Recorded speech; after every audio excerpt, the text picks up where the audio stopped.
ইনকিলাব মঞ্চের আহ্বায়ক শরীফ ওসমান বিন হাদী হত্যার বিচারের দাবিতে আজ মার্চ ফর ইনসাফ কর্মসূচি ঘোষণা দিয়েছে সংগঠনটি। এ বিষয়ে আরো জানাতে রাজধানীর শাহবাগ থেকে যোগ দিয়েছেন সহকর্মী খালেদ রায়হান। রায়হান, শাহবাগ সহ আরো বেশ কয়েকটি জায়গায় মার্চ ফর ইনসাফ কর্মসূচি শুরু হয়েছে, এখন কি পরিস্থিতি দেখতে পাচ্ছেন এবং এই কর্মসূচির আওতায় আসলে তারা কি রকম কার্যক্রম পালন করছেন বা হাতে নিয়েছেন, বিস্তারিত জানাবেন।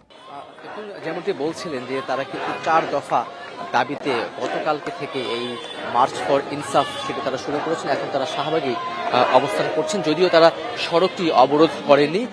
সড়কের এক পাশে দাঁড়িয়ে তারা কিন্তু প্ল্যাকার্ড হাতে স্লোগান দিচ্ছেন বিভিন্ন রকম, এবং তারা যেটি বলছেন যে 7 তারিখে পুলিশের পক্ষ থেকে যেটি বলা হয়েছে যে চূড়ান্ত প্রতিবেদন দেওয়া হবে, এই চূড়ান্ত প্রতিবেদন দাখিল পর্যন্ত তারা কিন্তু এই যে তাদের মার্চ ফর ইনসাফ সেটি তারা পালন করবেন। গতকালকে তারা ফার্মগেট থেকে ভ্যানে করে তারা কিন্তু পিক আপ করে তারা কিন্তু এই শাহবাগ পর্যন্ত এসেছেন। তারপর শাহবাগের রাত 9:30টার দিকে বেশ খানিক সময় অবস্থান করছেন, এবং তারপরে আসলে আগে থেকেই তাদের যে অফিসিয়াল ফেসবুক পেজ সেখানে ঘোষণা এসেছিল যে 4 দফা দাবি নিয়ে তারা এই 7 তারিখ পর্যন্ত এই আন্দোলন করে যাবেন, এবং 24 কার্য দিবসের মধ্যে যদি এই পুরোপুরি যেই বিচারিক প্রক্রিয়া সেটা যদি শেষ না হয় তাহলে তারা আরো কঠিন আন্দোলনের ডাক দিবেন বলে তারা কিন্তু হুঁশিয়ারি করেছেন। এবং একই সঙ্গে তারা যেই 4 দফা দাবি জানিয়েছেন সেই 4 দফা দাবির মধ্যে উল্লেখযোগ্য দাবিটি হচ্ছে যারা ভারতে অবস্থান করছেন যে সকল অপরাধী সে সকল অপরাধীদের দ্রুত যাতে বাংলাদেশে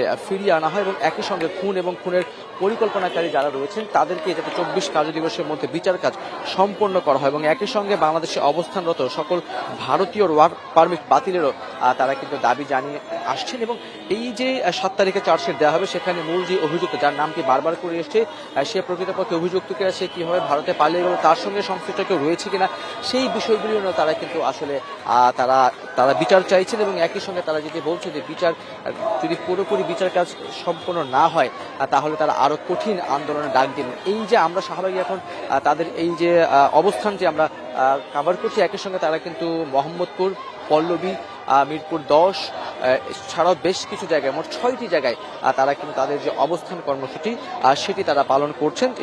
এই যে নতুন কর্মসূচিতে দিয়েছেন যেটি গতকাল থেকে শুরু হয়েছে সেই কর্মসূচির নাম তারা দিয়েছেন মার্চ ফর ইনসাফ। মূলত তারা যেটি আসলে বলছেন যে হাদী হত্যার বিচার না হওয়া পর্যন্ত এবং 7 তারিখে যে চার্জশিট দেওয়া হবে সেই চার্জশিটে পুরোপুরি বিষয়গুলো না আসা পর্যন্ত তারা কিন্তু এই 4 দফা দাবিতে আন্দোলন করে যাবেন।